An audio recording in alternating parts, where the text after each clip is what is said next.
Good morning and welcome to AM Agenda.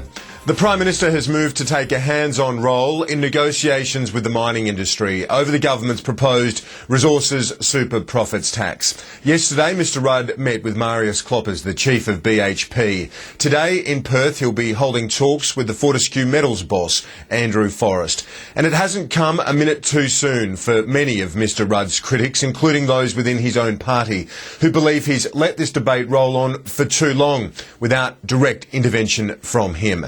Joining me to look at the Prime Minister's prospects in Perth this morning, our panel of politicians. In Sydney, the Parliamentary Secretary for Employment, Jason Clare. Good morning, Jason. G'day, Kieran. How are you? Very well, thank you. In Adelaide, I'm joined by the Shadow Parliamentary Secretary for the Murray-Darling Basin and Climate Action, Simon Birmingham. Good morning, Senator.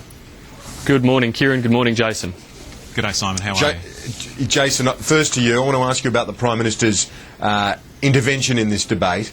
Should it have come sooner? Peter Walsh, the former Resources Minister in the HAWKE government, believes that the government has botched this, that they've put things back to front.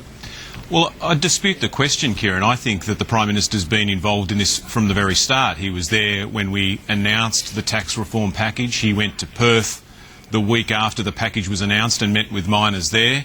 He met with miners in Canberra last week. And he's been meeting with miners yesterday and will meet again today. So the Prime Minister has been very involved in this from the front.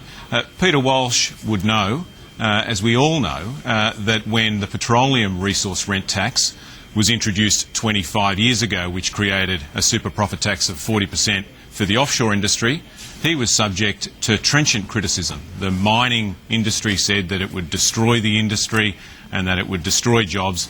That was proven to be false then, and this is false now. But the point I would make is that the Prime Minister has been leading on this issue from the day it was announced. Peter Walsh is quoted in The Australian. He suggests that there were 3 discussion papers before the tax was introduced, and then he says they should have followed the same pattern. This is the Rudd government, but there's an obstacle to that. He argues that obstacle is Kevin Rudd. So a bit of friendly fire there from the former HAWKE Minister. We've adopted a similar approach. We've outlined the framework for the policy and we're consulting with the industry, and that consultation has been going now for a month. If there's an obstacle to this policy, I'd say the obstacle to this policy is Tony Abbott. Over the course of the last few weeks, you've seen a bit of progress being made on this debate. Last week on your show, Kieran, you broke the story that the Minerals Council now say that they support a tax which is based on profits rather than production. At the moment, you've got a royalty which is a flat tax, which means if mining companies make enormous profits, they still only pay based on the volume of the material that they dig out of the ground.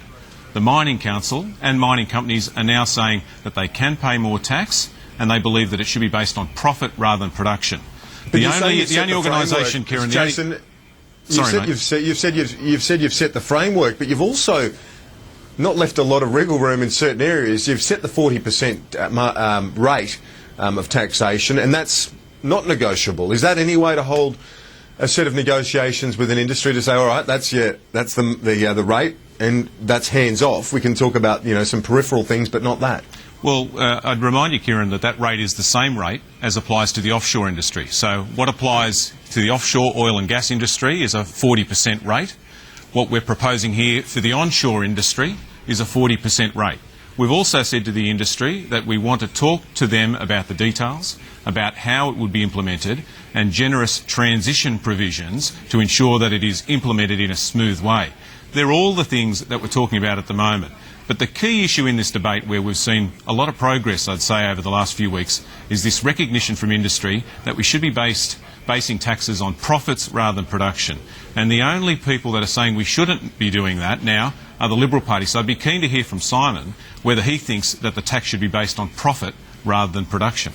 OK, we'll put that to him in a moment. The Prime Minister today is going to be addressing the WA Press Club. Among those present, Andrew Forrest, but he's actually going to be outside the press club, speaking at a rally, a protest rally, this on the same day that he's going to be holding face-to-face talks with the Prime Minister. So some fairly stressed relations, you would have thought, at the moment. This was what Andrew Forrest had to say yesterday after hearing the Deputy Prime Minister speak in Perth.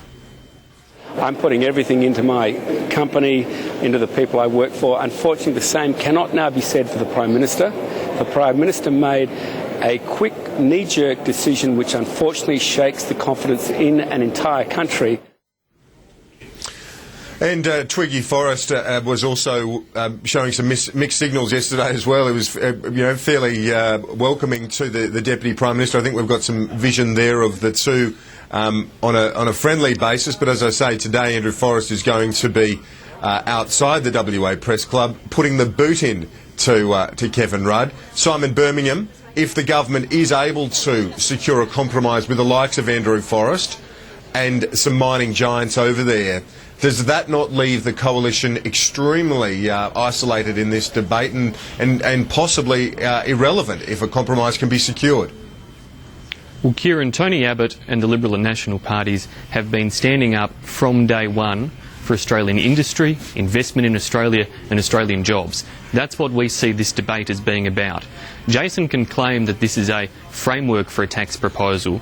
Well, I would hate to see the detail for a tax proposal because their so-called framework sets out the rate, the level at which it kicks in, a whole raft of details that show this was a tax proposal devised by Kevin Rudd and his kitchen cabinet. This was a tax proposal simply released into the public arena, released with no consultation with industry, and ever since its release, Kevin Rudd has been having to play catch-up on a problem of his own making, because he didn't sit down and consult beforehand, because, as Peter Walsh accurately says, the major obstacle to consultation, the major obstacle to listening to industry, to people in Australia at present, is Kevin Rudd. He acts without listening, he acts without thinking. This is the number one problem the government has. Now, we see today even more evidence of the flaws in this proposal. He's holding talks today with Andrew Forrest, yesterday with Marius Kloppers.